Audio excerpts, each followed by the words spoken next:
જુવાનીનો ખેલ એ તો જવાનો છે ફેલ. જય રે જુવાનીનો ખેલ એ તો જવાનો છે ફેલ. તમે ગુરુજીના શરણે દોડો, સત કૈવલમાં સુરતા જોડો.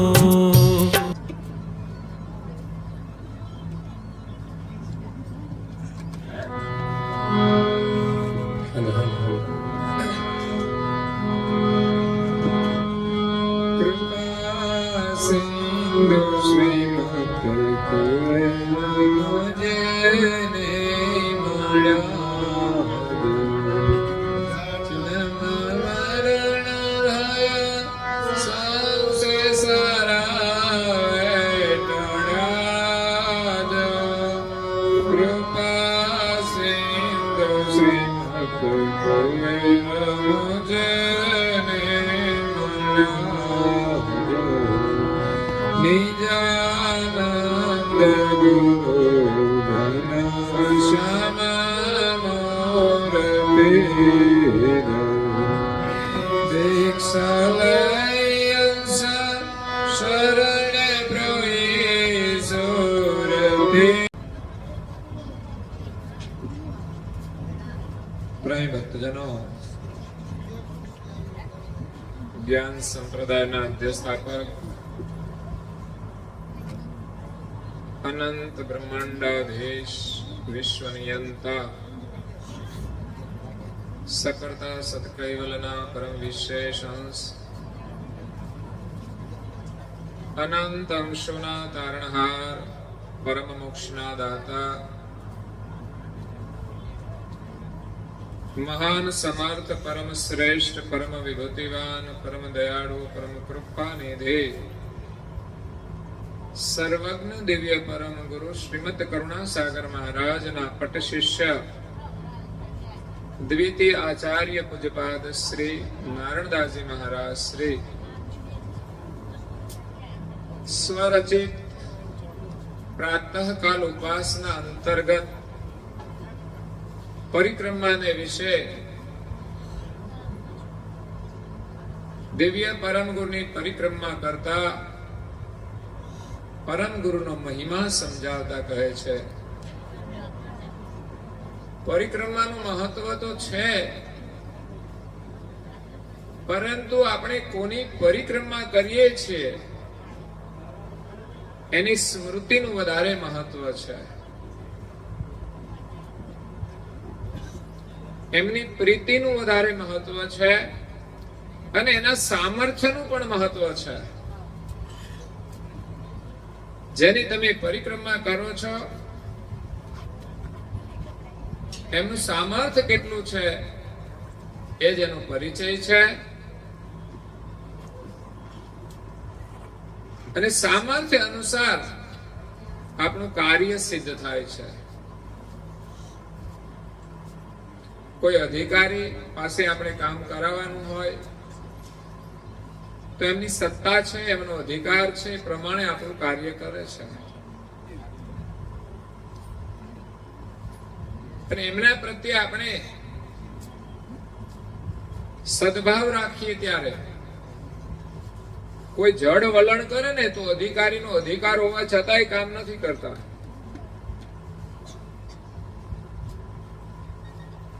એમના પ્રત્યે આપણી સત્યતા વ્યક્ત કરવાની હોય છે. આપણે જે કાર્ય કરવું છે સાચું હોવું જોઈએ. એમ પરમ ગુરુના આગળ આપણી સત્યતા પ્રગટ કરી નિવેદન કરીએ તો એના સામર્થ્ય અનુસાર આપણું કાર્ય એ કરે છે. અહીંયા તો નારણદાસજી મહારાજ શ્રી પરિક્રમાની અંદર દિવ્ય પરમ ગુરુની વિશેષતાનું દર્શન કરાયું છે કે કૃપાના સિંધુ શ્રીમદ કુબેર મને મળ્યા તો મારું જન્મ મરણ એનો ભય અને સંશયો બધા જ ટળી ગયા. આ જગતની અંદર સદગુરુની કૃપા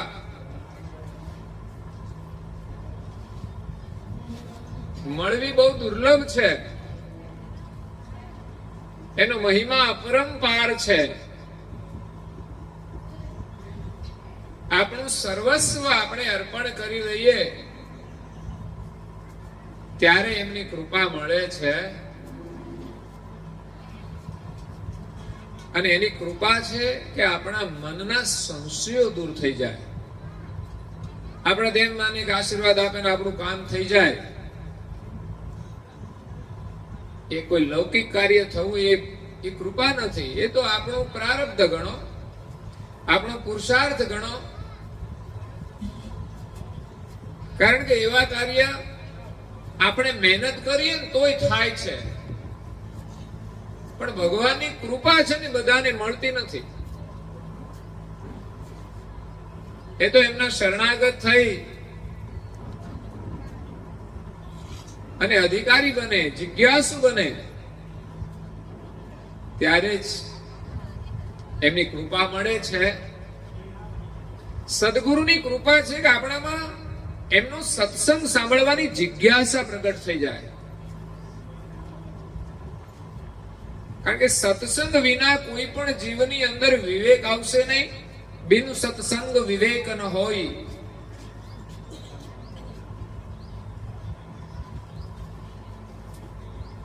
એટલે સત્સંગમાં રુચિ થવી એ સદગુરુની કૃપા છે.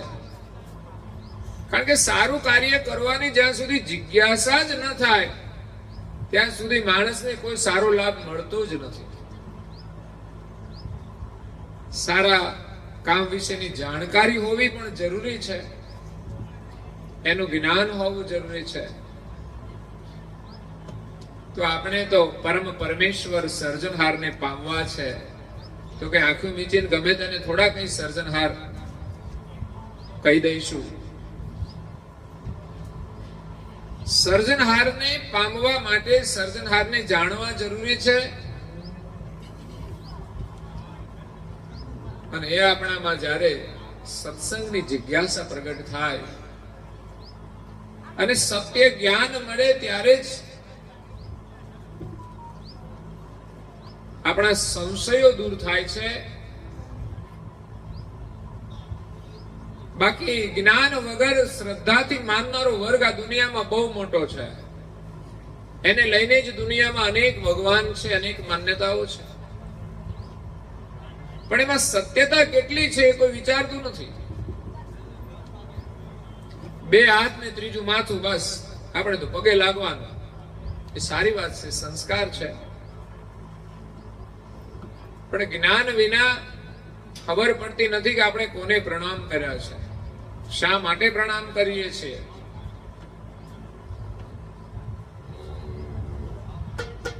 તો દિવ્ય પરમ ગુરુ કહે છે,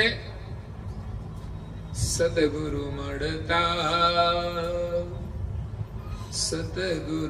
મળતા જીવ દશા સંશયની ગ્રંથિ છૂટે.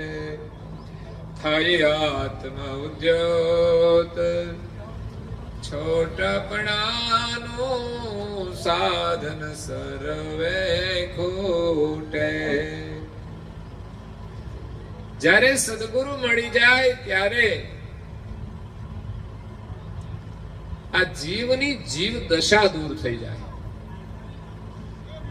જગતના જીવો ભક્તિ પણ જીવ દશાથી કરે છે કે ભક્તિ કરીને પણ જીવ દશામાં જ રહે એવી માગણીઓ કરે છે, એવી એની ચાહના હોય છે.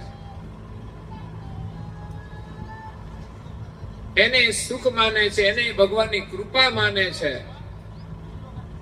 પણ હકીકતમાં તો સદગુરુની કૃપા થાય ત્યારે આપણી જીવ દશા દૂર થઈ જાય, સંસારની ચાહના દૂર થઈ જાય, સંસારની વાસના દૂર થઈ જાય અને એક પરમેશ્વરને પામવાની ચાહના પ્રબળ બની જાય.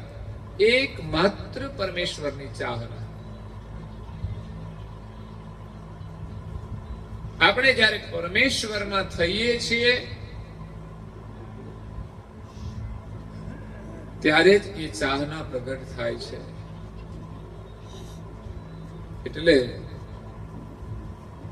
અહીંયા સદગુરુનો મહિમા છે કે આપણા સંશયો દૂર થઈ જાય અને આપણી જીવ દશા દૂર થઈ જાય. થાય આત્મ ઉદ્યોગ, આત્માનો પ્રકાશ થાય, જીવ દશા દૂર થઈ જાય, દેહ ભાવ દૂર થઈ જાય, શરીર ભાવ દૂર થઈ જાય, શરીરની વાસનાઓ છૂટી જાય અને આપણામાં ત્યાગ ભાવના આવે છે કે બીજાના માટે આપણે જીવીએ અને સંસારની જે નશ્વર ચીજો છે એની કોઈ ચાહના નથી રહેતી, એનો કોઈ મોહ રહેતો નથી. ત્યારે એનું તેજ વધી જાય છે.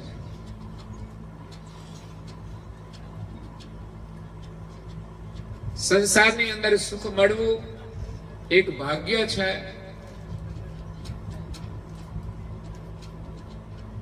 પરંતુ સંસારના ભોગ સુખ મળવા એ જ સાચું સુખ નથી. જ્યારે જીવનનું સત્ય સમજાય ત્યારે જ આ ભોગનો મોહ છૂટે છે.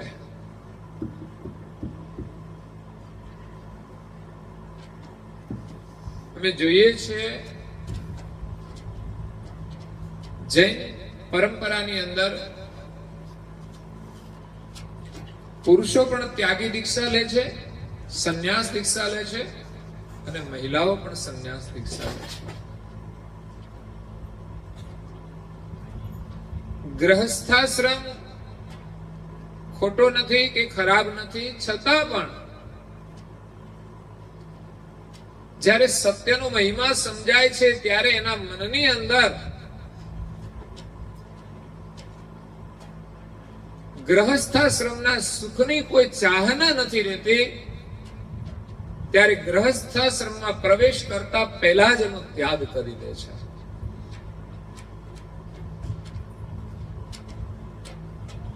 અને ગ્રહસ્થાશ્રમ ન હોત તો સંન્યાસ આશ્રમ આવત ક્યાંથી? કોઈ પણ સાધુ સંન્યાસ લે છે પણ આખર જન્મે છે તો ગ્રહસ્થાશ્રમમાં. આ તો કરુણાસાગર મહારાજ એવી એક વિભૂતિ હતા કે જેને આ જગતમાં પ્રગટ થવા માટે કોઈ ગ્રહસ્થ આશ્રમની જરૂર નથી પડી.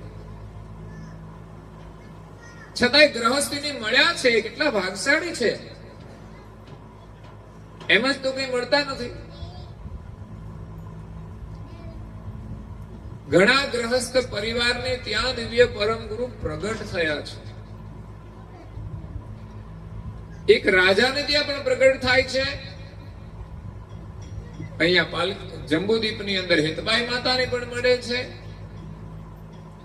એક બ્રાહ્મણ દંપતીને પણ પ્રાપ્ત થાય છે. તો અલગ અલગ જગ્યાએ એમની પ્રાગટ્યની કથા અલગ અલગ છે. અને કોઈ કોઈ જગ્યાએ અવધૂતના રૂપમાં પ્રગટ થઈને પણ બિરાજમાન થયા છે, લોકોને દર્શન આપ્યા છે, લોકોને સત્સંગ આપ્યો છે, લોકોનું કલ્યાણ કર્યું છે. એટલે એ પરંપરાની અંદર જોઈએ ત્યારે યુવાન દીકરા કે દીકરી લગ્ન પહેલા જ એ સંન્યાસ લેવા માટે સંકલ્પ કરે છે ત્યારે એમના વિચારો, એનો મનોભાવ બહુ અદ્ભુત હોય છે. અને દીક્ષા લેવાની પરંપરા કેવી છે કે દીક્ષા લેતા પહેલા જેમ લગ્નમાં લોકો તૈયાર થાય ને એવી રીતે એક રાજકુમાર ને રાજકુમારીની જેમ એ સર્વ શણગાર સજીને સજ્જ થાય છે. આપણને એમ થાય કે હવે દીક્ષા જ લેવાની છે તો પછી હવે આ શણગારની જરૂર નથી. પણ એ વાતાવરણ એના મનને જો વિચલિત ન કરે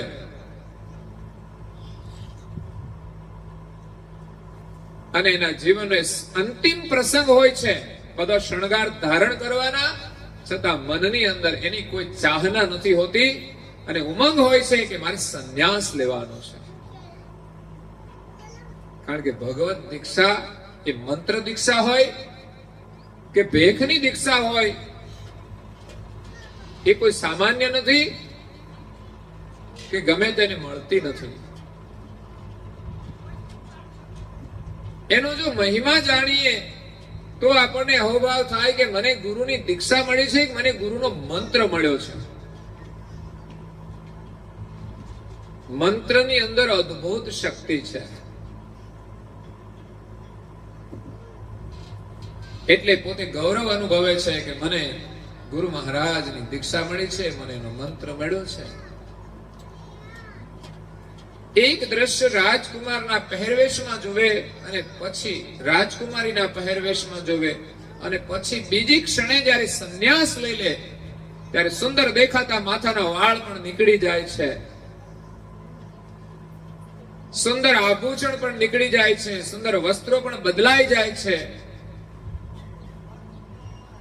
પગની અંદર સુંદર જુતિયા પહેરેલા હોય એ પણ છૂટી જાય છે. હવે એને જીવનભર જુતિયાની જરૂર નથી પડતી. અને આપણે તો 10 જોડી જુતિયા હોય ને તોય પાછા ખરીદી કરવા જઈએ દુકાનમાં. કેમ તો કે હમણાં લગ્ન આવે છે. 10 જોડી જુતિયા હોય ને તોય મન સ્થિર થતું નથી. હવે તો જુતિયાનું મેચિંગ જ કપડા સાથે આવ્યું છે. હા, એટલે આમાં મન ક્યાંથી શાંત થાય? માણસ કેવી રીતે સુખી થાય? એ જુતિયામાં સુખ શોધે છે, મળવાનું છે. એકાદું પડી જાય ને કોઈક દિવસ ત્યારે ખબર પડશે કે જુતિયામાં કેવું સુખ છે.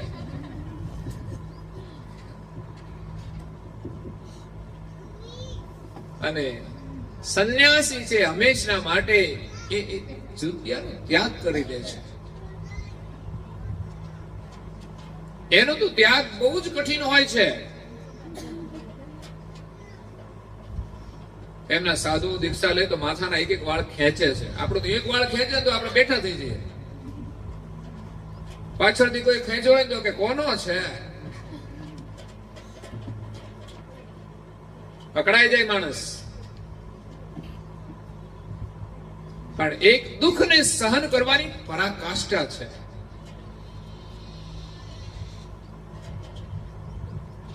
એની અંદર કેટલી ત્યાગ ભાવના છે. એને કંઈ પણ સહન કરવાનું થશે તો પણ એ સહન કરી લેશે એવી એની એક ભૂમિકા બનતી હોય છે. એક દ્રશ્ય તમે દીક્ષા પહેલાનો ફોટો જુઓ અને બીજો દીક્ષા પછીનો ફોટો જુઓ તો દીક્ષા પહેલાનો ફોટો તમને સુંદર તો બહુ જ લાગશે કે રાજકુમાર જેવો કે રાજકુમારી જેવો. પણ બીજી બાજુનો જે ફોટો છે દીક્ષા ગ્રહણ કરેલો એકદમ તેજસ્વી ફોટો લાગશે. તમે ધ્યાનથી દર્શન કરો તો. બાકી તો લોકોને ગમે નહીં. કઈ માથાના વાળ વગરનો ફોટો તો કેવો લાગે, મુંડન કરેલો કોઈને ગમે પણ નહીં. અત્યારે તો હેર સ્ટાઇલમાં જ વધારે રસ છે લોકોને. વાળમાં જે બહુ મમતા રાખે છે ને પછીનો જન્મ એને રીછનો લેવો પડશે. જેની જ્યાં ચાહના હોય ને એવું એને શરીર મળે છે. એટલે માથાની જટા છે એને યોગ્ય રીતે બાંધવી જોઈએ, એને છૂટી ના મૂકવી જોઈએ. પણ માણસ માત્ર વાળથી જ કઈ સુંદર બનતો નથી કે દેખાતો નથી. પણ વર્તમાન સમયની અંદર લોકોને જે ભૂત વળગી જાય ને પછી એમાં જ એનો સમય બરબાદ કરે છે. ઝડપથી એ કામ કરી અને આપણે થોડો સમય પ્રાર્થના અને પૂજા માટે કાઢવું જોઈએ. એમાં રસ નથી લોકો. ભગવાનના દર્શનમાં પ્રીતિ રાખવી જોઈએ. એ દર્શનીય સ્વરૂપ છે. આપણી આંખોની દ્રષ્ટિ નિર્મળ થશે, આપણા મનને શાંતિ મળશે, આપણી બુદ્ધિ શુદ્ધ બનશે, અંતસ્કરણો શુદ્ધ થશે, આપણું ચિત્ત શુદ્ધ થશે. શાંતિ તો ચિત્ત શુદ્ધિમાં છે. જ્યાં સુધી ચિત્ત શુદ્ધ ન થાય ત્યાં સુધી માણસને અખંડ શાંતિ મળતી નથી. મન શુદ્ધ થાય ને તો થોડી વાર માટે આનંદ મળે છે, પણ ફરી પાછું મન મેલું થઈ જાય. મનને આ દુનિયાનો સંપર્ક વધારે હોય છે. જેવો સંગ થાય, જેવો વિચાર આવે, જેવી વાણી ઉચ્ચારે, જેવી ક્રિયા કરે એવો આનંદ મળે છે. એ પ્રમાણે મન મલિન થાય છે અને એના સંસ્કાર આપણા ચિત્તની અંદર જમા થાય છે, આપણી વૃત્તિની અંદર થાય છે. એ વૃત્તિ જો આપણી શુદ્ધ બની જાય, આપણું ચિત્ત શુદ્ધ થઈ જાય, તો ચિત્તના સંસ્કાર અનુસાર આપણું મન કાર્ય કરશે. મન ઉપર બુદ્ધિની સત્તા છે. જો માણસની પાસે બુદ્ધિ હોય તોય મન સીધું ચાલે. એટલે ઘરમાં મહિલાઓ છે ને બુદ્ધિ છે, એ જો બરાબર હોય ને બુદ્ધિ, તો પેલું મન છે ને ઘરમાં પુરુષ, એ વાંકું ચૂકું હાલે ને તો એને સીધું કરે. પણ બુદ્ધિ શુદ્ધ હોવી જોઈએ. તો બુદ્ધિ બગડી તો મનને પણ બગાડે. મન કરતા બુદ્ધિ પ્રબળ છે. જો આપણને મળે તો, અને એટલે તો ભગવાન આગળ માગવાની વસ્તુ એ પણ સદબુદ્ધિ છે. માગવા જેવી ચીજ એ સદબુદ્ધિ છે. આપણાથી કઈ ભૂલ થઈ જાય તો ક્ષમા યાચના કરીએ, ફરી ન થાય એની સાવધાની રાખીએ. ભગવાન આપણને સદબુદ્ધિ આપે. મન એ સ્થૂલ દેહનું અંતસ્કરણ છે. આની પાછળ વિજ્ઞાન છે. એમ જ કોઈ વાતો નથી હોતી કે બુદ્ધિ કેવી રીતે બળવા. મન તો એનું ધાર્યું જ કરે છે. બુદ્ધિનું તો હાલતું જ નથી ઘરમાં. તમે જો હાલે છે કશું, પણ અત્યારે તો બુદ્ધિ બળવાન છે. હા, પાછી કારણ કે ભણેલી ગણેલી છે ને, એટલે નહીં તો એનું કશું ચાલવાના ને. ભણીને જરા સક્ષમ બની છે ને, એટલે બુદ્ધિનું ચાલે છે. બુદ્ધિ એ સૂક્ષ્મ દેહનું અંતસ્કરણ છે. એટલે મનને જો વશ કરી શકે તો બુદ્ધિ કરી શકે. એનાથી ઉપર કારણ દેહનું અંતસ્કરણ એ અહંકાર અંતસ્કરણ છે. માણસનો દ્રઢ નિશ્ચય હોય ને તો એ ધારે તે કાર્ય કરી શકે છે. બુદ્ધિ અને મન દ્વારા માણસનો અહમેવ મજબૂત જોઈએ. અહંકાર અનુસાર કામ થાય છે. બુદ્ધિ અને મન બે અહંકારને આધીન છે. તો આપણે મિથ્યા અહંકાર ધારણ કરીએ ને તો પછી મન ને બુદ્ધિ ખોટું જ કામ કરે, જ્યાં ત્યાં અથડાય. પણ ઘણાને ધર્મનું ગૌરવ હોય છે, એના માટે ગમે તે એ કરતા હોય છે, એ બલિદાન આપતા હોય છે, એ સમર્પણ કરતા હોય છે, એ સેવા કરતા હોય છે. તો એ અહમેવ અંતસ્કરણ છે, અહંકાર અંતસ્કરણ. અને એના ઉપર ચિત્ત અંતસ્કરણ છે, ચોથા મહાકારણ દેહનું.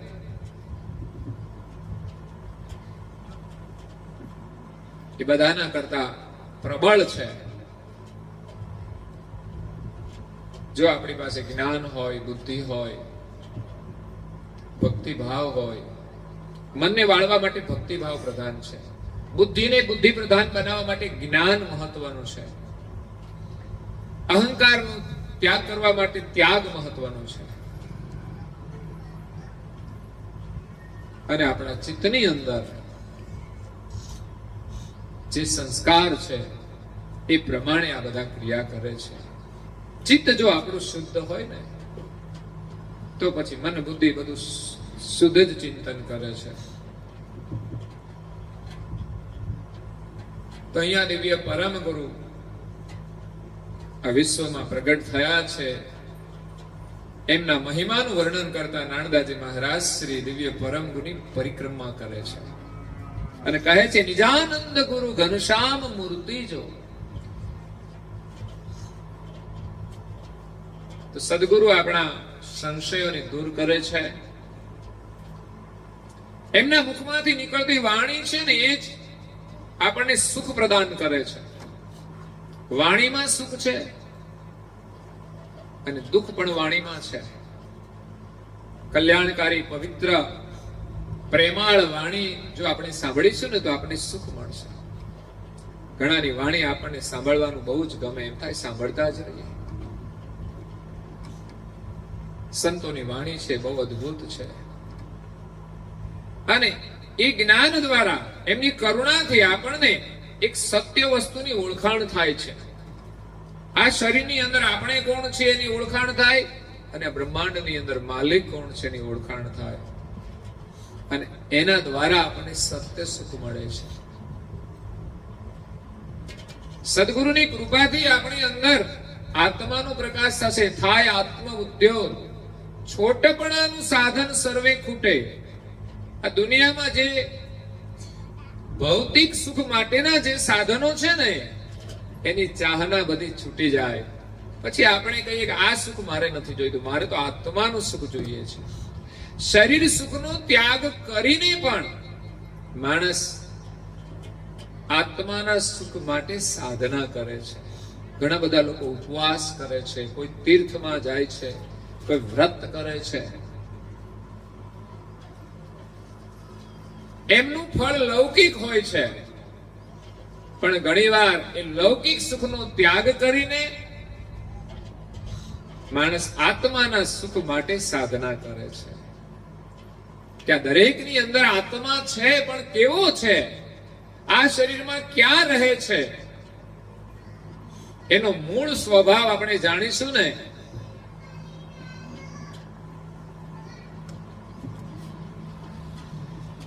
તો એની અંદર બહુ જ પ્રેમ છે. આપણો સ્વભાવ, મૂળ જે સ્વભાવ છે એ તો પ્રેમનો છે, આનંદનો છે.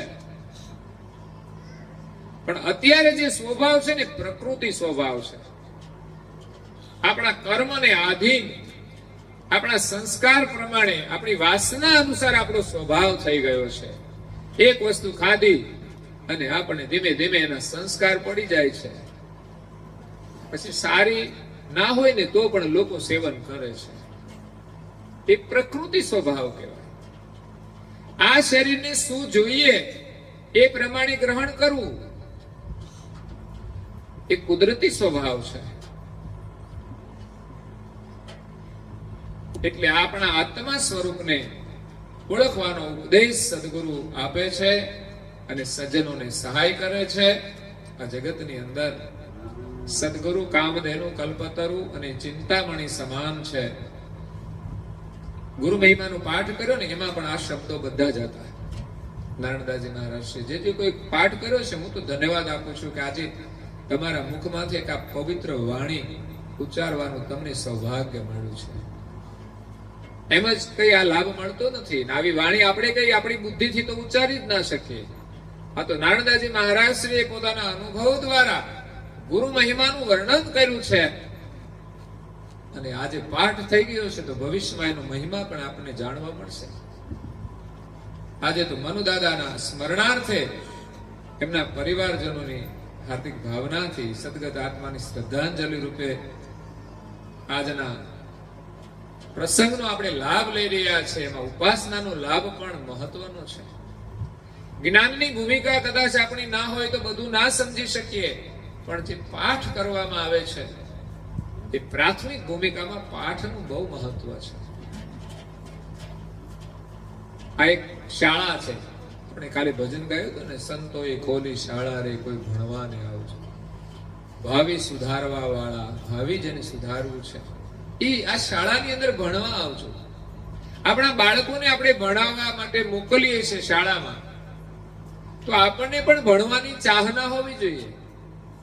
આપણે બાળકોને કહીએ તો અભ્યાસ કરવા બેસ, પણ બાળકને ગમે નહીં. એને ગમે શું? તો રમવાનું ગમે, મનોરંજન ગમે. તો મોટાઓને પણ એવું જ ગમે છે. જો બાળકો પાસે ભણાવવાની ચાહના રાખતા હોય તો આપણે પણ ભણવું જોઈએ. અને શું ભણવું જોઈએ એનો વિચાર કરવો જોઈએ. આપણને પણ ધર્મગ્રંથો વાંચવાની રુચિ હોવી જોઈએ. એ આપણો અભ્યાસ છે. આપણને ન ગમે તો સમજવાનું, બાળકને પણ નથી ગમતું. અને જે બાળકો ખૂબ પ્રેમથી ભણે છે ને ખૂબ આગળ જાય છે, એમ આપણે પણ જો ધર્મગ્રંથોનો પ્રેમથી અભ્યાસ કરીશું તો આપણને અદ્ભુત જ્ઞાન મળશે. આજે સંસારની જે બધી સમસ્યાઓ છે ને એ જ્ઞાન આગળ કોઈ ટકી શકશે નહીં. ધર્મનું, શાસ્ત્રોનું જો જ્ઞાન આપણને મળશે તો આપણા ઘરમાં સમસ્યા રહેશે નહીં, આપણા જીવનમાં સમસ્યા રહેશે નહીં. પછી બીમારીની હોય કે ઝઘડાઓની હોય કે ગરીબીની હોય, જ્ઞાન મળે છે ત્યાં એવી સમજણ આવી જાય છે, એવી તૃપ્તિ થઈ જાય છે એની ગરીબીમાં પણ ગરીબીનો અહેસાસ નથી થતો, કારણ કે સાચી અમીરી તો જ્ઞાનની હોય છે. પછી એ ગરીબ રહેતો નથી. જે બાળકો ભણે છે એ ગરીબ હોવા છતાંય ભણીને અમીર થઈ જાય છે. એ શિક્ષણનું મહત્વ છે. એવી જ રીતે ધર્મ જગતની અંદર જ્ઞાનનું મહત્વ છે. કે માણસ દુખી હોય કે ગરીબ હોય, પણ એને જ્ઞાન મળે છે ને તો એ સુખી થઈ જાય છે. કરુણાસાગર મહારાજ એ કામધેનુ, કલ્પતરુ અને ચિંતામણી સમાન છે. કલ્પ વૃક્ષ में જે નર આવે, ઈચ્છા મન વાંચિત તે ફલ પાવે. પારસ સ્પર્શ રહેલો જાતી, કહે કોણ પારસ નામ વિજાતી. દોહી કામ દુર્ગા ભૂખ નવ ભાગી, લજે નામ કામ કરે પદ ભાગી. અને ચિંતામણી ગ્રહી ઈચ્છા ફળ આપે, રહે ન દારિદ્ર દુઃખ સર્વ કાપે. અહીંયા પારસની વાત પણ કહી દીધી છે કે પારસ મળે છતાં પણ માણસ જો દરિદ્ર રહે તો કાં તો એ પારસ ન હોય. નામ પારસ આપી દેવાથી પારસ બની જતો નથી. પારસ હોય તો જ એ સોનું બનાવે અને આપણી દરિદ્રતા દૂર કરે. અત્યારે ભગવાનના ટાઇટલ છે ને બધા લગાવી દે છે, પણ ટાઇટલ લગાવવાથી ભગવાન બનાતું નથી.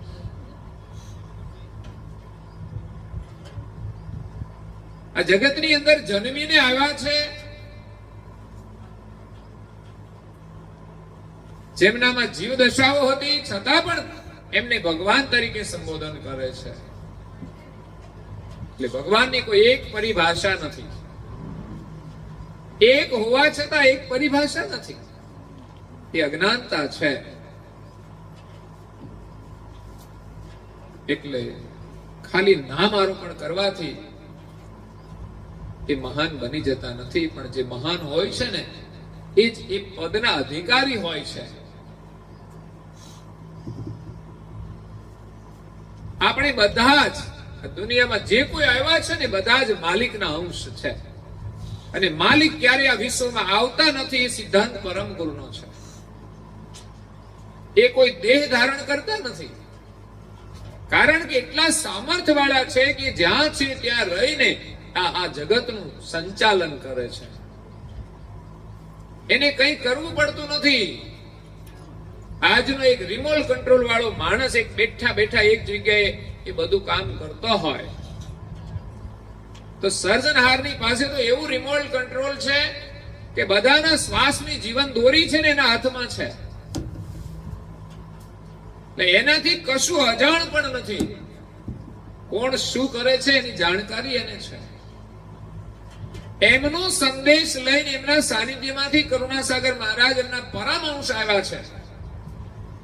દેવો છે, વિશેષ અંશ છે, અને આપણે બધા સામાન્ય અંશ છીએ. દરેકને માલિકે જે કરુણા આપી છે પ્રમાણે આ જગતમાં કરુણા કરી રહ્યા છે. અને કરુણાસાગર મહારાજની કરુણા એ મોક્ષનું દાન આપે છે.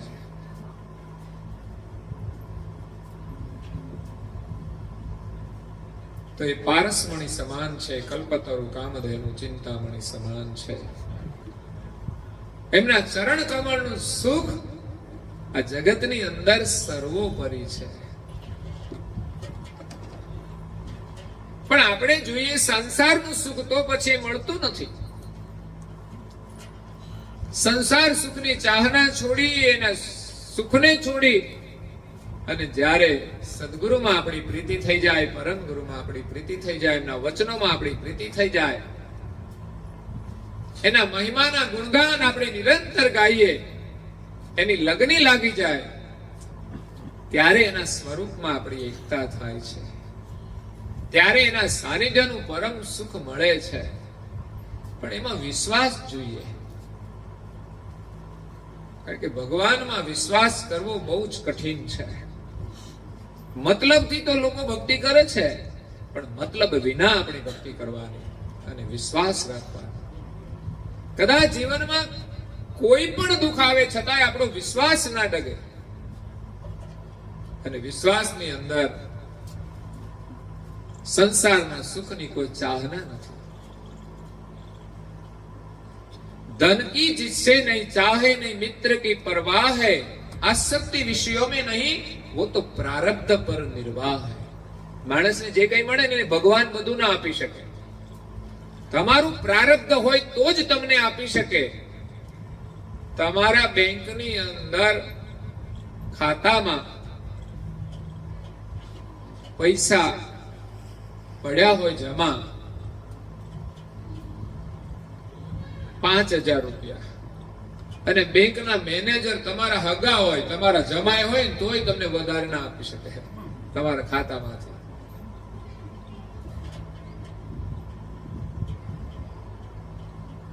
એમ આપણા ખાતામાં જે હોય ને એ આપણને મળે છે.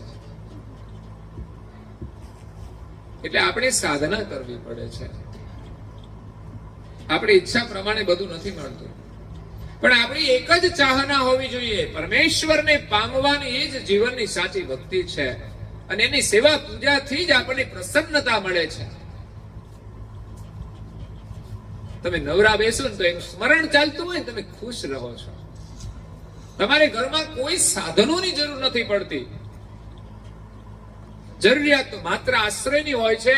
પણ જ્યારે ભગવાનમાં જેને લગ્ની લાગી છે ને એને આશ્રય નહોતા ને તોય દુઃખ નહોતું.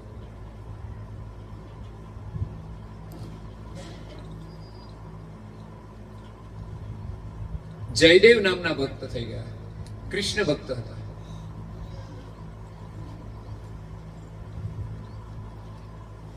પણ એને બાળપણથી એવા સંસ્કાર, માતા પિતાનો વિયોગ થઈ ગયો અને પછી ભક્તિના માર્ગે નીકળી ગયા. જગન્નાથપુરીના રસ્તે ભગવાન એને પ્રેરણા કરી. એનું ભગવાનમાં એટલું મન લાગી ગયું કે જગન્નાથપુરી મંદિરમાં દર્શન તો કર્યા, પણ પછી મંદિરમાં ના રહ્યા. એને ઘર તો હતું નહીં, ઘર છોડીને નીકળી ગયા હતા.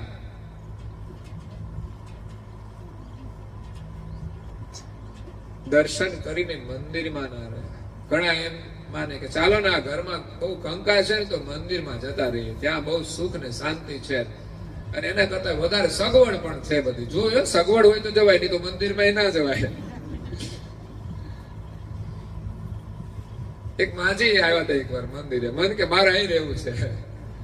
કે ઘરે રહ્યો શું વાંધો છે, પણ ઘરવાળા જોડે આટલી ઉંમરે સમસ્યાઓ છે. આ ઉંમરે હવે પતિ પત્ની ને સમસ્યા ઉભી થાય, એ ક્યાં મંદિરમાં રહીને ભક્તિ કરે? વિચાર કર. જે પરિસ્થિતિ છે ને, જે સંબંધ છે ને એને નિભાવવા પડે, સમજીને સહન પણ કરવું પડે. એ ભાગવા માંડીએ તો ભક્તિ ના થાય. ત્યાં આવીને થોડા દિવસ તમારો વૈરાગ શાંત થઈ જાય ને પછી તમે બહેનો આવે ને બધા એની જોડે વાતો કરવા બેસી જાઓ. તમારા જે જૂના સંસ્કાર હોય ને બહાર આવ્યા વગર ના રહે. એટલે એ જયદેવ ને એવી લગ્ની લાગી ગઈ પ્રભુ સ્મરણની કે મંદિરમાંથી નીકળીને પછી એક ઝાડના નીચે બેસીને ભગવત સ્મરણ કરે છે. એને આશ્રયની પણ જરૂર ના પડી. ઠંડી હોય, ગરમી હોય કે વરસાદ હોય, ભગવાનમાં મન લાગી જાય પછી એનું દુઃખ રહેશે નહીં. એવી શક્તિ ભગવત સ્મરણમાં છે. અત્યારે ભલે આપણે જરૂર હોય, ખાવાની પણ જરૂર છે, કપડાની પણ જરૂર છે, આશ્રયની પણ જરૂર છે, વ્યવસ્થાની બધી જરૂર છે. વ્યવસ્થા સાથે આપણે ભક્તિ કરીએ, પણ એક સમય એવો આવશે ને તમે અન્નજળનો ત્યાગ કરીને બેસી જશો ને તોય વાંધો નહીં આવે. દરેક મહાપુરુષોના અનુભવ છે. એટલે અહીંયા દિવ્ય પરમ ગુરુનું સ્વરૂપ અત્યંત સુંદર છે. એની સુંદરતાનું વર્ણન કરતા નારદાજી મહારાજ કહે છે, નિજાનંદ ગુરુ ઘનશ્યામ મૂર્તિ જો. ગુરુ કેવા છે કે નિજાનંદ સ્વરૂપ છે, જેના દર્શન કરતા આપણને નિજાનંદ મળે છે.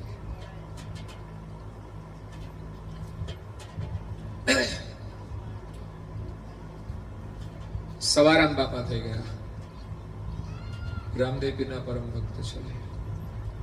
એમને એક શિષ્યા હતી જગુબાઈ.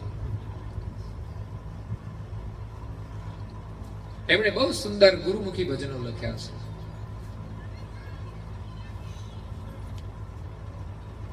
સંતનો મહિમા બતાવ્યો છે,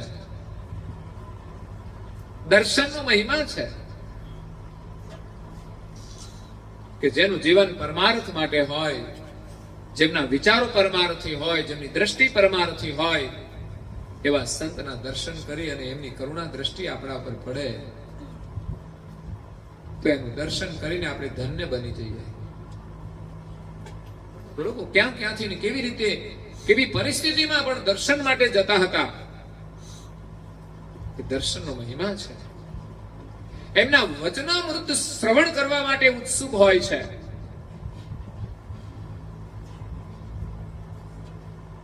સંતની સુવિધાનું મહત્વ કરતા વિશેષ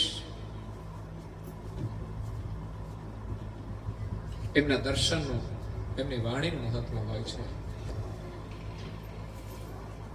એની વ્યવસ્થાનું મહત્વ હોય છે, સેવાનું મહત્વ હોય છે. તો જબુભાઈ એક ભજનની અંદર કહે છે, એજ નિરખતા નૈણા હરખે જેન નિરખતા નૈણા હરખે ને મટી જાય મંદડાની દોડ નિર્મળ મનથી નિરખીને જોયો નિર્મળ મનથી નિરખીને જોયું એમાં ખોટી મળે નહીં ખોડ સાચા રે એ સંતોની માથે ભક્તિ કે રામોલ સાચા રે સાચા રે સંતોની માથે ભક્તિના મોલ. સંતોના દર્શનનું મહત્વ છે, એની પાસેથી આપણને અમૂલ્ય ભક્તિ મળે છે. નિરખતા નૈણા હરખે આપણી આંખો પ્રસન્ન થઈ જાય. પણ અત્યારે તો ટીવી જોઈને, મોબાઈલ જોઈને લોકો ખુશ રહેશે, એમાંથી ધ્યાન હટતું નથી. ઘરમાં મમ્મી પપ્પા કંઈક પૂછે ને તો એનું ધ્યાન હટતું. એટલી બધી આંખો આપણી છે ને મોબાઈલ પ્રિય થઈ ગઈ છે.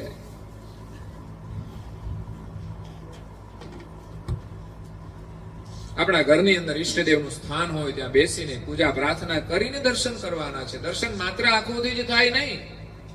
પૂજા કર્યા પછી આપણી આંખો પવિત્ર થાય છે. પૂજાના માધ્યમથી આપણું હૃદય શુદ્ધ બને, મન શુદ્ધ બને, બુદ્ધિ શુદ્ધ બને, બધા જ અંગો પવિત્ર થાય અને પછી આંખો દર્શન કરે. એ દર્શન બહુ દુર્લભ હોય છે. દર્શન દુર્લભ એ સમય પૂજા કર્યા પછી તમે દર્શન કરો. બાકી તો લોકો આ બે આમ કરી નીકળી જાય જલ્દી, કઈ દર્શન એ સમજ નથી હોતી. મંદિરમાં પણ જાય તો ઉતાવળી જલ્દી જાય, આમ કરી ઉભા અને ફરી પરકમમાં ફરે તો ફરે, નહીં તો પછી એમને રિવેશ માર દે. અને ઘણા તો એથી ટૂંકું કરે ને તો રોડ ઉપરથી જ પગે લાગી લે છે. હું ઘણાને પૂછું, મંદિરમાં આવો તમે દર્શન કરવા આવો છો? તો દર્શન તો હું રોજ કરું છું. એટલે આપણને એમ કે આવતા હશે. મેં કીધું જોયા નહીં મંદિરમાં? તો બહારથી જ કરું છું.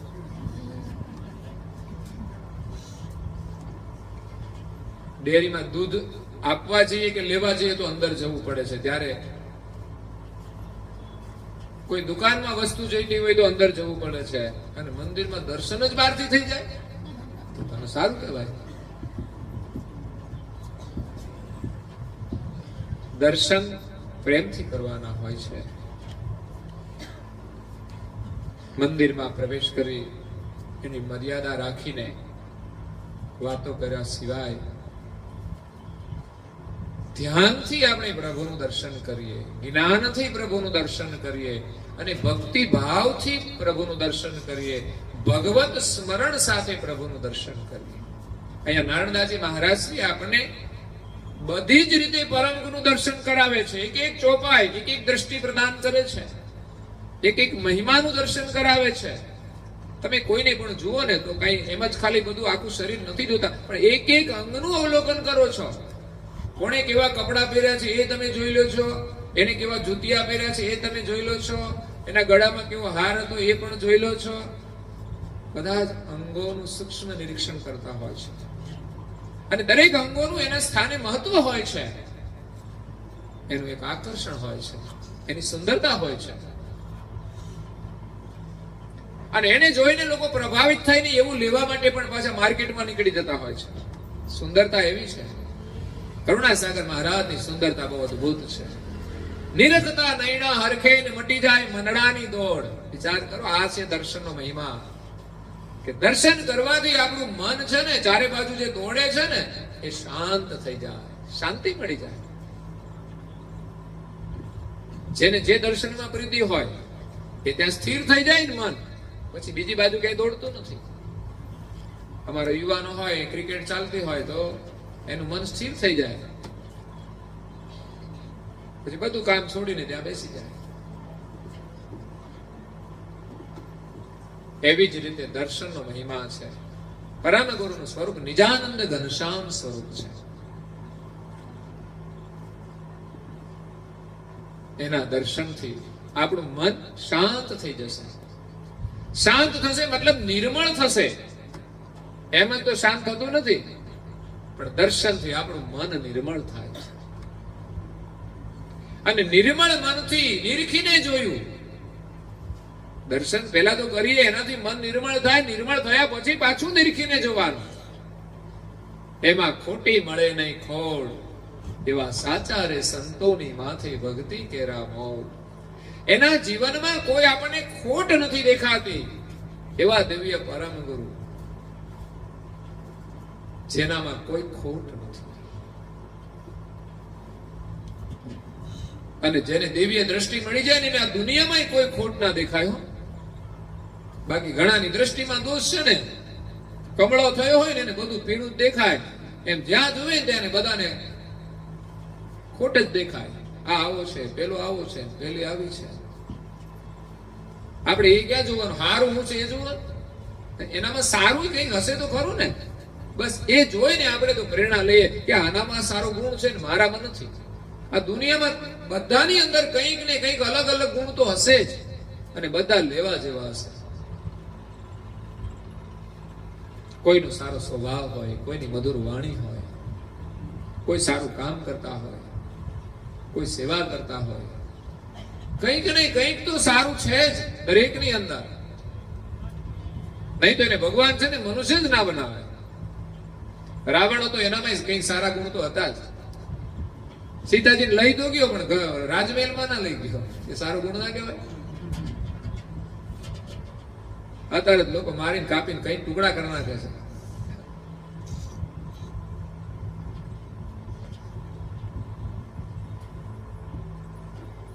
તો અહીંયા દિવ્ય પરમ ગુરુનું સ્વરૂપ નિજાનંદ ગુરુ ઘનશ્યામ મૂર્તિ, ઘનશ્યામ સ્વરૂપ છે.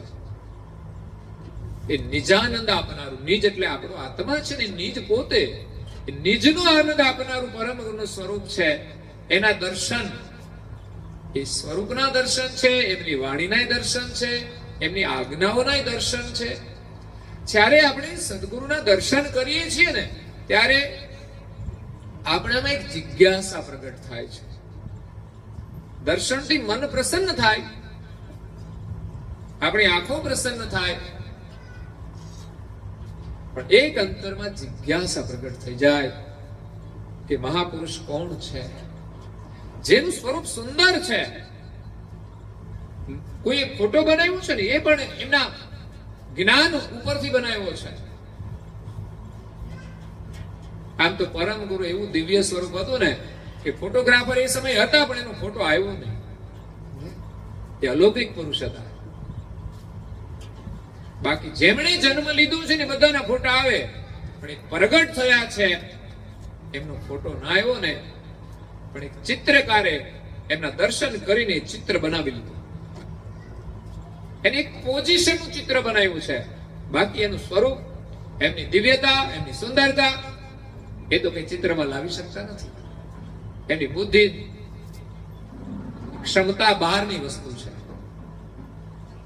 જો કેમેરો પણ એના સ્વરૂપને ન કેદ કરી શકતો હોય તો માણસની બુદ્ધિ પણ એમના સ્વરૂપને કેદ નથી કરી શકતી. એના માટે આપણે હૃદય જોઈશે, એના માટે સદગુરુની કૃપા જોઈશે. ત્યારે એના સ્વરૂપને આપણે આપણા હૃદયમાં સ્થિત કરી શકીશું. દર્શન કરીને એનું સ્વરૂપ આપણા હૃદયમાં સ્થિત કરવાનું છે અને સ્વરૂપ ભૂલાય નહીં તો હંમેશા આપણને નિજાનંદ પ્રાપ્ત થાય છે. પછી તમારા મનમાં કોઈ બહારના સુખની ચાહના નથી રહેતી. કઈ બહારનું આકર્ષણ તમને આકર્ષિત નથી કરી શકતું. કારણ કે આંખોનો વિકાર એ રૂપનું આકર્ષણ છે. સુંદરતા બધી પ્રિય છે. સુંદરતાનું મૂલ્ય કરવું જોઈએ, પરંતુ સુંદરતા એ માણસની દ્રષ્ટિને વિકારી પણ બનાવી દે છે. જો વિવેક ના હોય, જ્ઞાન ના હોય, સમજ ના હોય, અને એ જ વિકારી દ્રષ્ટિને નિર્મળ કરવાનું કામ પરમ ગુરુનું સ્વરૂપ કરે છે. માત્ર આમ દર્શન કરીને દ્રષ્ટિ હટાવી લઈએ એવું નહીં, પણ દર્શન કરવા માટે દ્રષ્ટિ આપણી એના સ્વરૂપમાં સ્થિર થઈ જાય અને ધ્યાનથી દર્શન કરીએ, નિરખીને દર્શન કરીએ. અહર્નિશ યાદ કરો, નૈને નિરખ્યા કરો, સદગુરુ રાયા. મને લાગી તમારી માયા, મને લાગી તમારી માયા.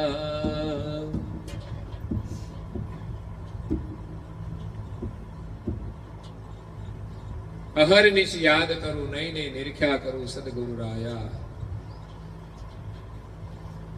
કોટી વંદન કરું, તન મન વારી ધરો, સદગુરુ રાયા. મને લાગી તમારી માયા. તો નિરખીને આપણે દર્શન કરીએ તો આપણી દ્રષ્ટિ નિર્મળ થઈ જાય. પરમ ગુરુનું સ્વરૂપ અતિ સુંદર છે.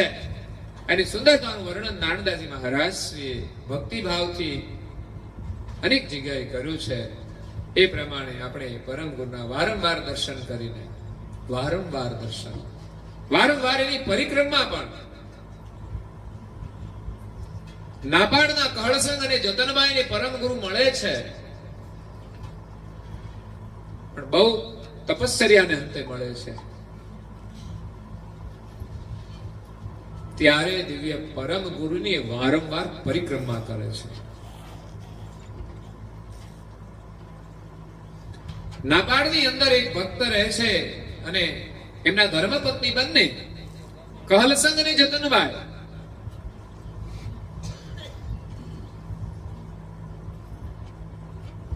એ જતનબાઈ અને કહલસંગને ભગવાનને મેળવવાની ઈચ્છા થઈ ત્યારે એને ખબર હતી કે ભગવાનને જો પામવા હોય ને તો જીવનમાં ગુરુ કરવા પડે. ગુરુ વિના માણસ ગમે તેટલો અભ્યાસ કરે, ગમે તેટલું તપ કરે, ગમે તેટલું જ્ઞાન મળી જાય તો એ ભગવાન મળતા નથી. કારણ ગુરુ ના હોય ત્યાં સુધી એની જે કઈ સાધના હોય ને એમાં ક્યાંય સૂક્ષ્મ અહંકાર પણ પડ્યો હોય છે.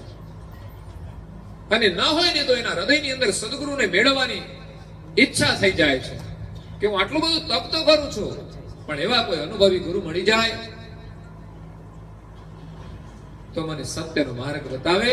અને ગુરુની જરૂરિયાત છે કે એના શરણે આપણે સમર્પિત થઈએ છીએ ત્યારે આપણામાં નમ્રતા આવે છે, આપણે અહંકાર શૂન્ય બનીએ છીએ.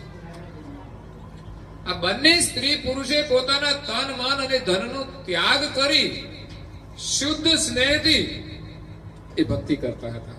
એમાં કહળસંગને 3 પત્નીઓ હતી. એની પાછળનું કારણ કે પેલી 2 પત્નીઓને કોઈ સંતાન ન હતા. એ કારણે પણ લોકો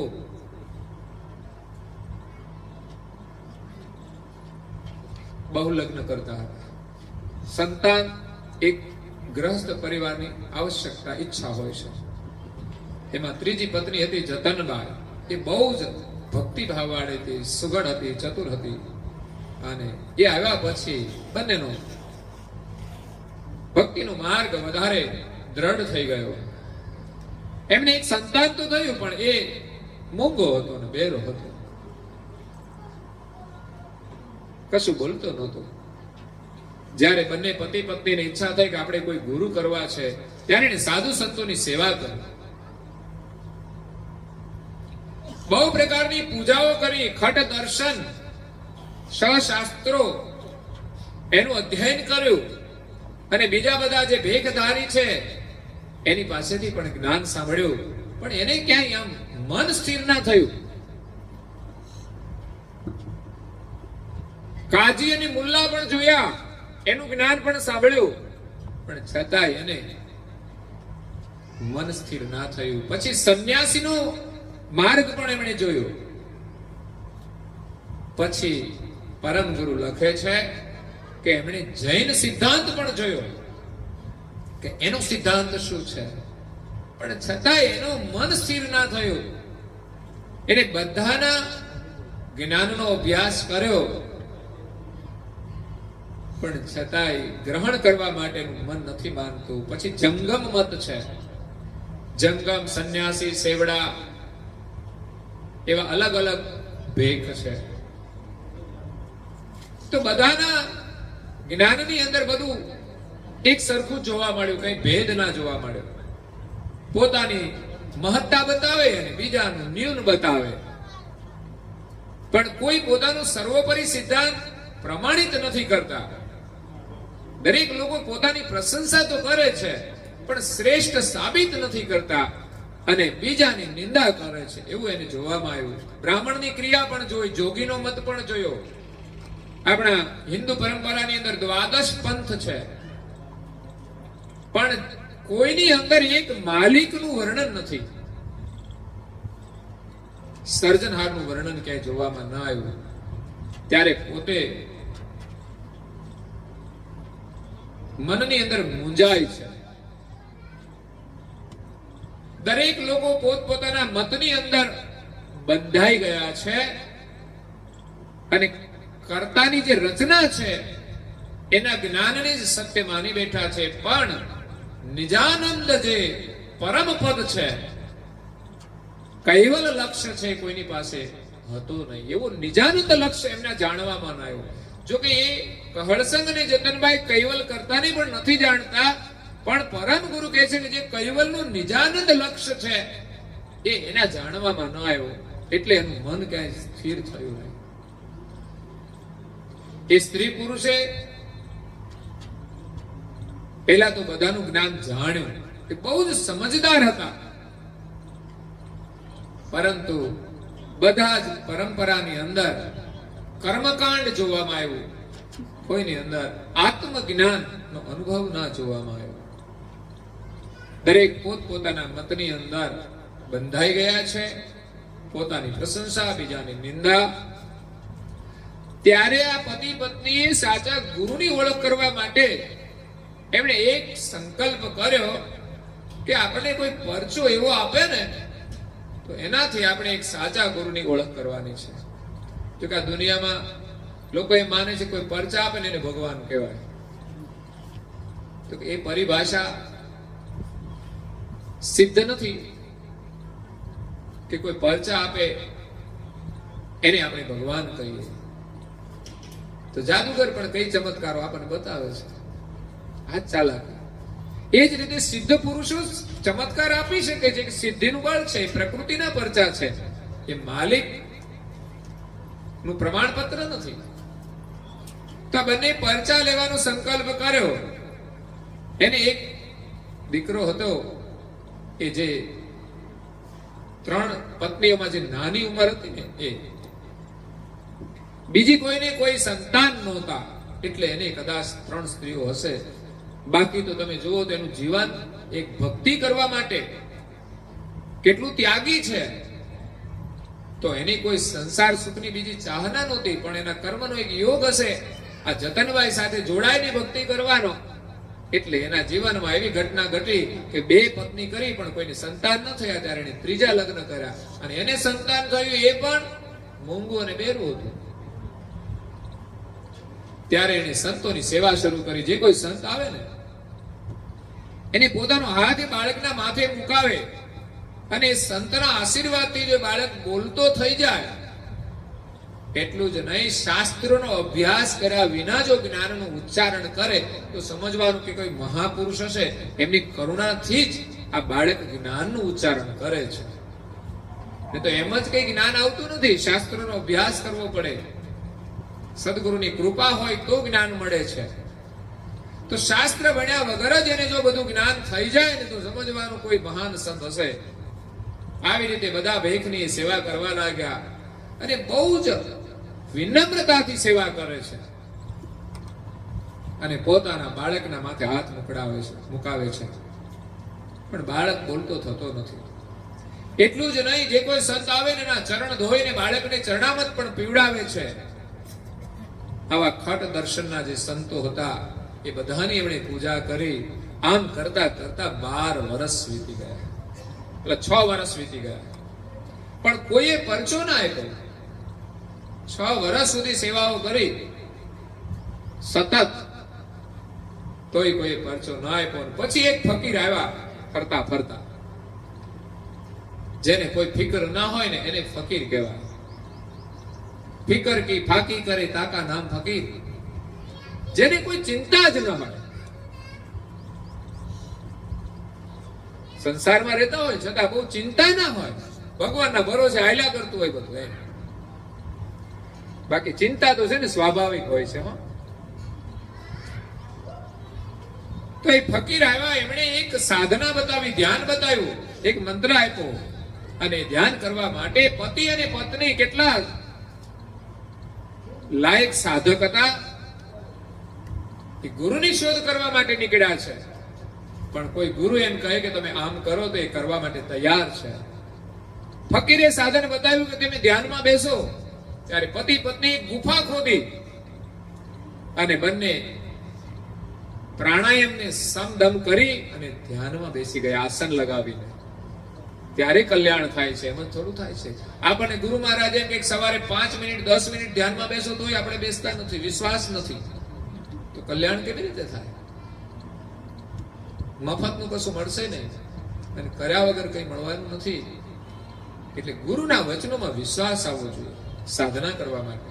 અહીંયા પતિ પત્નીને એક ફકીરના વચનોમાં વિશ્વાસ છે. એમણે જે જાપ આપ્યો હતો ને, એને 2 વર્ષ સુધી જાપ કર્યો, પણ તોય એને કોઈ નવો અનુભવ ના થયો. ત્યારે ગુફામાંથી બહાર નીકળ્યા, એને એમ લાગ્યું કે આમાંય કઈ સાર છે નહીં. એનો વિશ્વાસ લગી ગયો કે આ સાધુની અંદર કોઈ સાચા સાધુ જ નથી. ત્યારે હે ભગવાન, અમે તમને કેવી રીતે પામી શકીએ? તમને પામવા માટે કોઈ સાચા સંત જોઈએ, સાચા ગુરુ જોઈએ. સંતોની અંદર તો કોઈ એવા સામર્થ્ય વાળા અમને મળતા નથી. ત્યારે એમની પ્રાર્થના એ જ સમયે દિવ્ય પરમ ગુરુ સારસામાં વિદ્યમાન હતા. એમણે સાંભળી અને એને થયો કે જો હું એનું કાર્ય નહીં કરું ને તો ભેખ ઉપર કોઈ વિશ્વાસ નહીં કરે. ભેખની લાજ રાખવા માટે અને એ કહળસંગ અને જતનભાઈ જે બંને એક અધિકારી સાધક હતા, એની જિજ્ઞાસા હતી પરમેશ્વરને પામવાની, તો એ પૂરી કરવા માટે દિવ્ય પરમ ગુરુ એમના ઘરે જાય છે. નાપાડ ગામે, આણંદથી બોરસદ જતા રસ્તામાં આવે છે નાપાડ. અને પરમ ગુરુ એમના ઘરે જઈને પ્રગટ થાય છે અને જઈને સીધા જ એમના બાળકના માથા ઉપર હાથ મૂકી દે છે.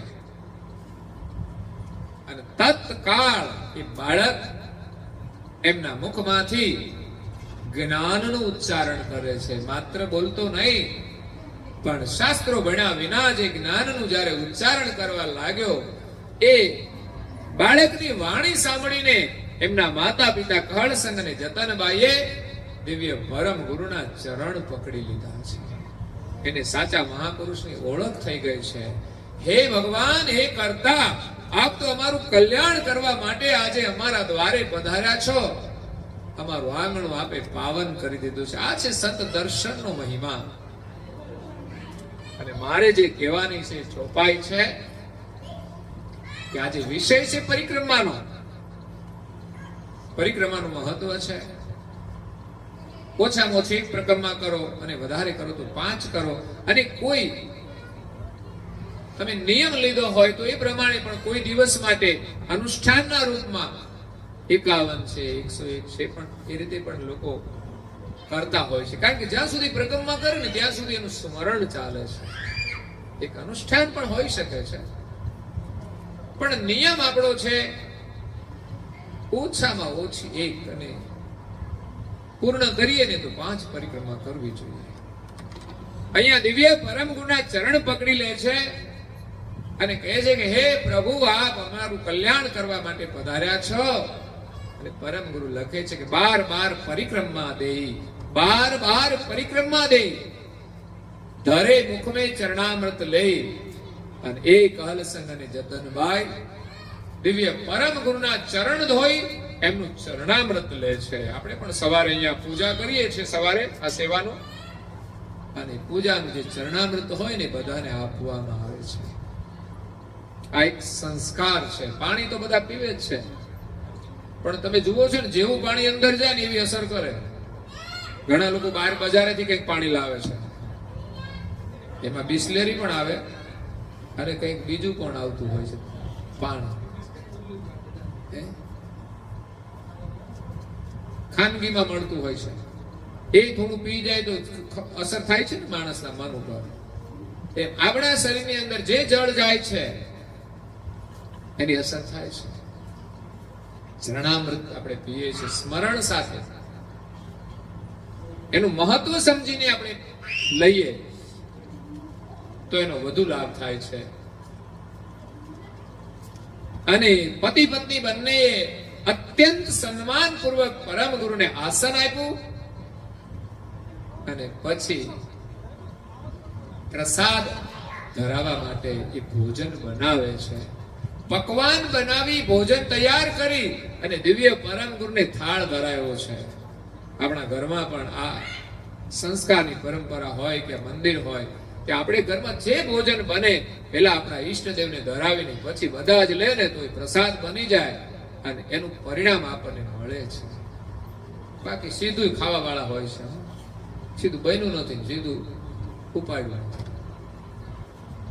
એ ભોગ વૃત્તિ છે અને ધરાવીને ખાવામાં આવે. હું તો એમ કહું છું, કદાચ ધરાવીને તમારી સામે આવે ને તો કમસે કમ જે બોલીને તમે ભોજન શરૂ કરો ને તોય સારું. હાથમાં જળ લઈ જે બોલીને ફરતું જળ મૂકીને પછી ચરણામૃત રૂપે લઈને, એ પણ એક પ્રસાદનો ભાવ છે.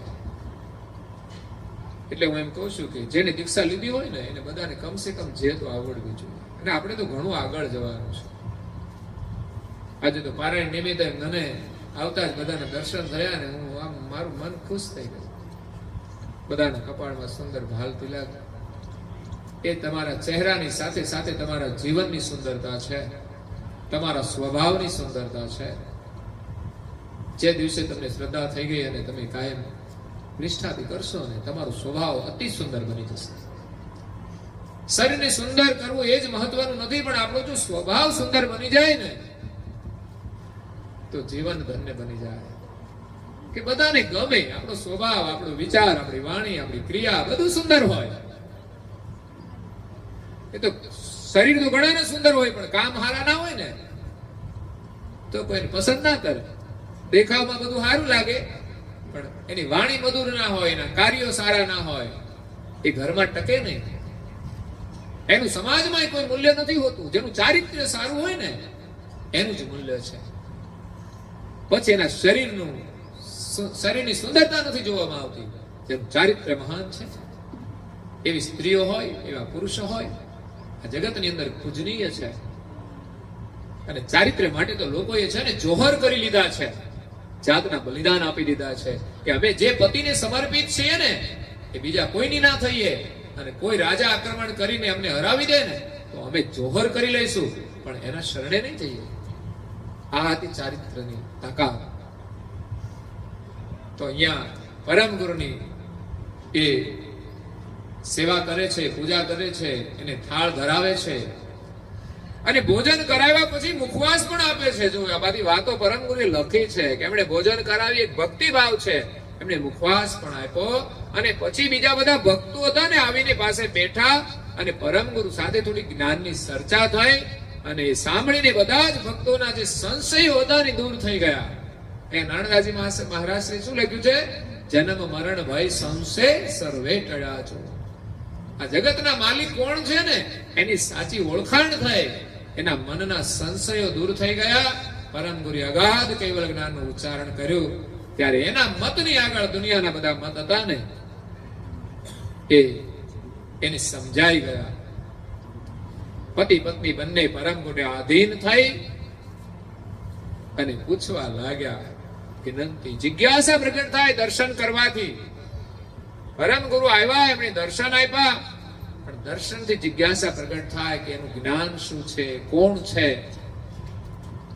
અને બંને પૂછે છે કે હે સ્વામી, તમારો પંથ કયો છે એમને બતાવો.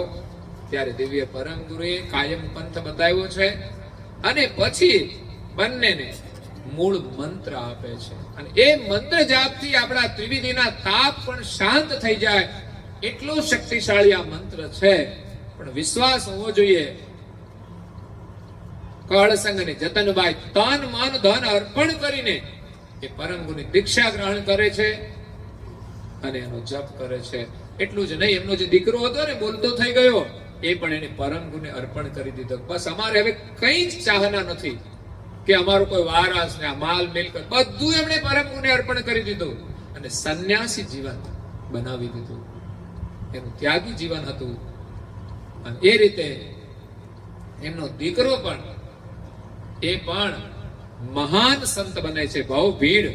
ભવની ભીડને ભાગવા વાળો બને છે અને પતિ પત્ની બંને સંસાર સુખનો ત્યાગ કરી વૈરાગ ધારણ કરી અને પરમ ગુરુના લક્ષ્યમાં પોતાનું ચિત્ત પરોવી અને પોતાનું અને જગતનું કલ્યાણ કરે છે.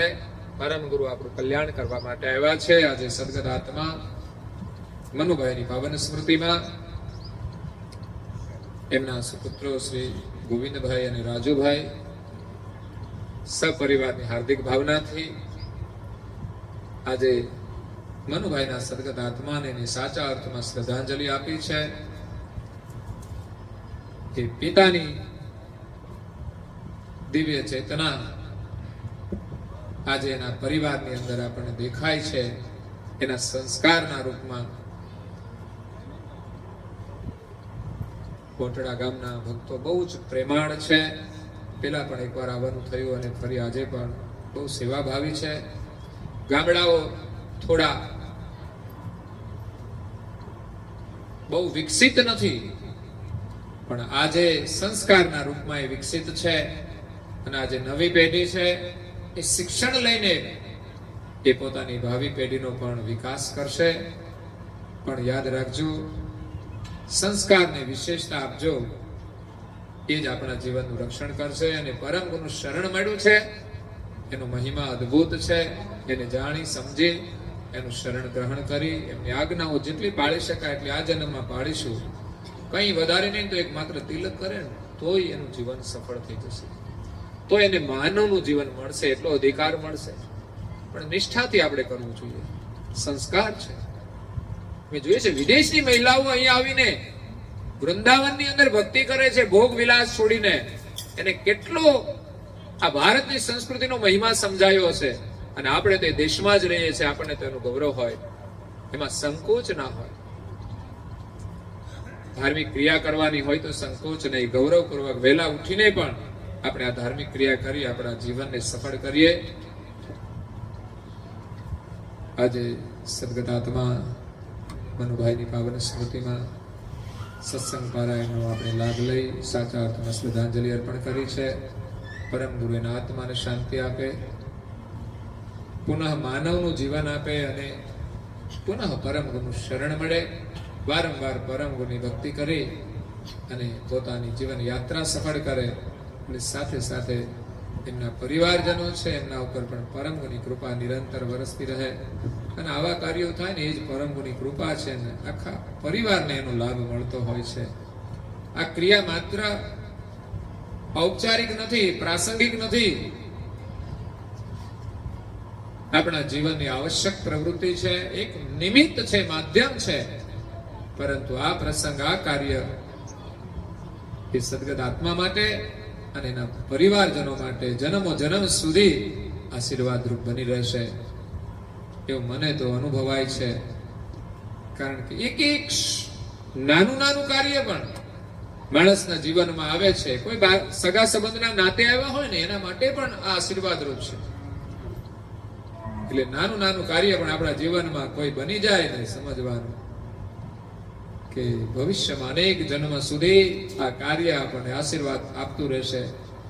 કારણ કે કાયમને માટે માણસની પરિસ્થિતિ એક સરખી નથી હોતી.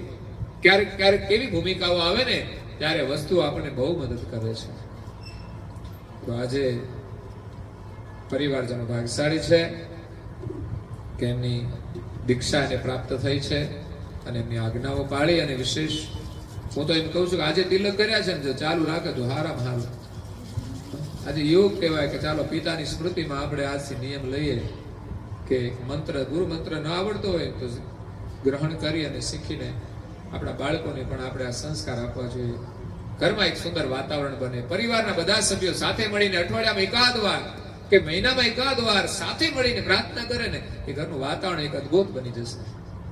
એ પરિવારની એકતા મજબૂત થઈ જશે. એક સાથે જો આવું પવિત્ર કાર્ય થાય તો જેમ આપણે સાથે મળીને ભોજન કરીએ છીએ, સાથે લોકો ફરવા જતા હોય તો સાથે પ્રાર્થના કેમ ના થાય? રોજ અનુકૂળતા સમયની ન હોય તો અઠવાડિયામાં એકવાર, રવિવાર હોય ત્યારે, અગર તો કોઈ સાથે બધા ઘરમાં હોય અને સંધ્યાનો સમય હોય, કઈ કામ ના હોય તો બધાએ સાથે બેસીને પ્રાર્થના કરવી જોઈએ. અને કંઈક નિયમથી પણ કરીએ કે આપણે બહાર ગયા હોઈએ કે કામનું આયોજન આપણે ફેરફાર કરીને પણ પ્રાર્થનાને પ્રાથમિકતા આપીશું ને તો આપણી પ્રાર્થના સાર્થક બનશે, આપણા મનોરથ સિદ્ધ થશે અને પરિવારના બધા સભ્યોને પ્રાર્થનાના અદ્ભુત સંસ્કાર મળશે. પ્રાર્થના પરિવારને જોડી રાખવાનું કામ કરે છે.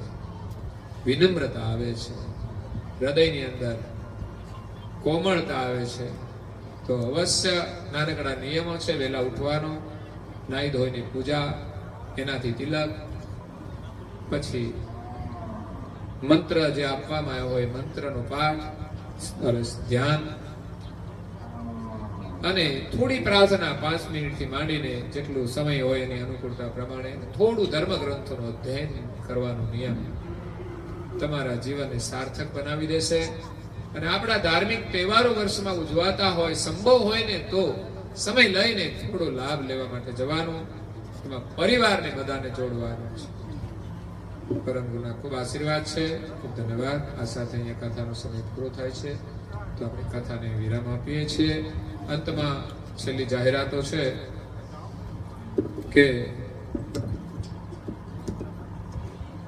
પરમ ગુરુ કરુણાસાગર મંદિર જેઠોલીથી જે સેવા કાર્યો થઈ રહ્યા છે એમાં એક બાલ આનંદ શિબિર અમે રાખીએ છીએ ઉનાળાના વેકેશનમાં, બાળકોને આનંદ કરવા માટે અને એને સંસ્કાર મળે. 2 દિવસ એક સંસ્કારનો આનંદ મળે.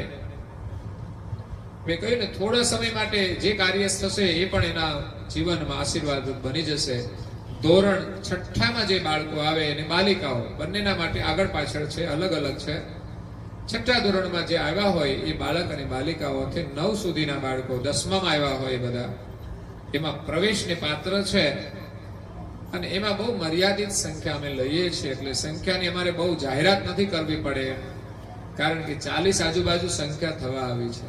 આમ ગણી તો 10 જ સંખ્યા ખૂટે છે, એટલે અમે પૂરી કરવા નહીં, એ તો સહેજ આવી છે. પણ કદાચ કોઈને ચાહના હોય કે અમારા બાળકને મોકલવા છે, કોઈ બાળકની ચાહના હોય કે અમારે જવું છે, ત્યાં કોઈ ચિંતા નથી.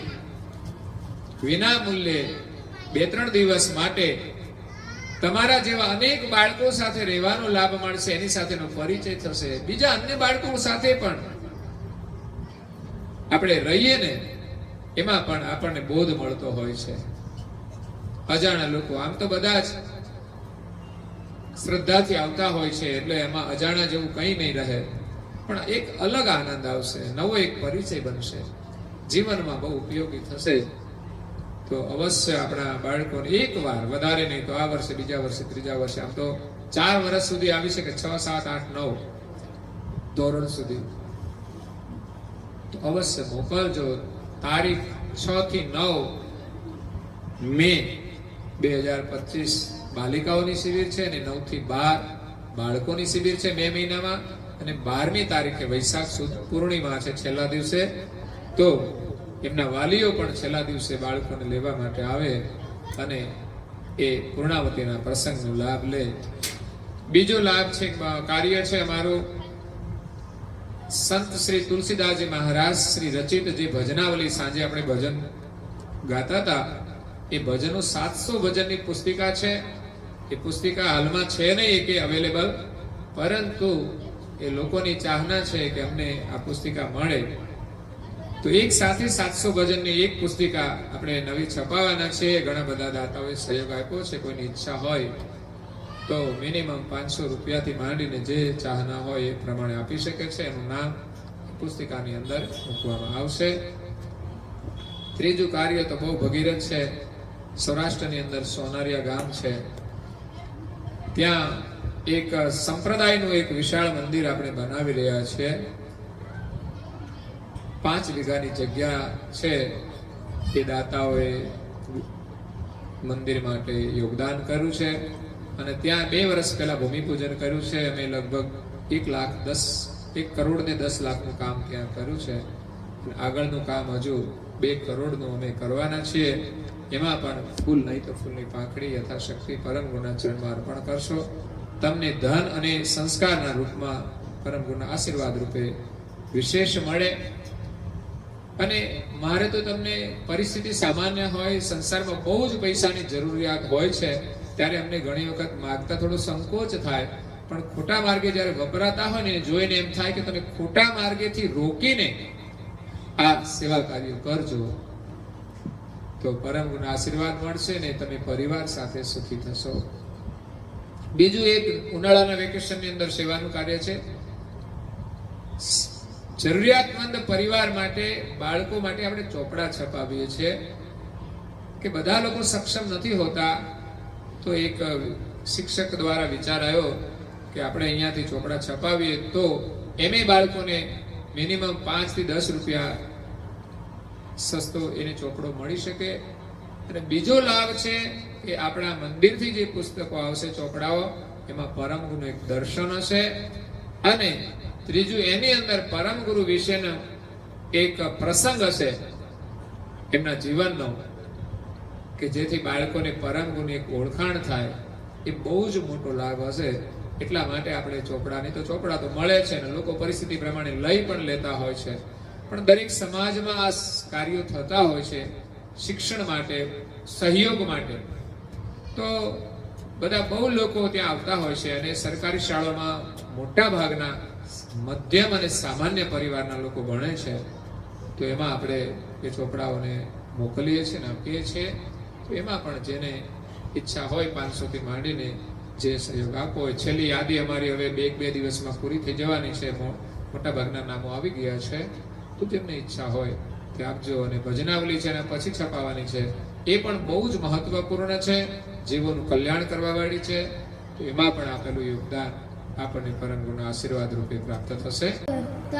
જય શ્રી કૃષ્ણ સ્વામી મહારાજ કી જય.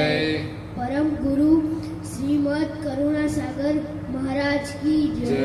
પૂજ્ય શ્રી નારાયણ દાસજી મહારાજ કી જય. શ્રી સબ કુવેરાચાર્ય મહારાજ કી જય. શ્રી સબ સંતનક કી જય. શ્રી સબ દેવીનક કી જય. શ્રી જ્ઞાન સંપ્રદાય કી જય. શ્રી ગુરુ ગાદી सारसापुरी की जय. श्री कैवल धाम की जय. कथा सत्संग पूर्णावती का साथ केवल साहे. 3 વાર પગે લાગવાનું. આ ખોળામાં ખુલ્લા હાથ રાખીને સત્ય.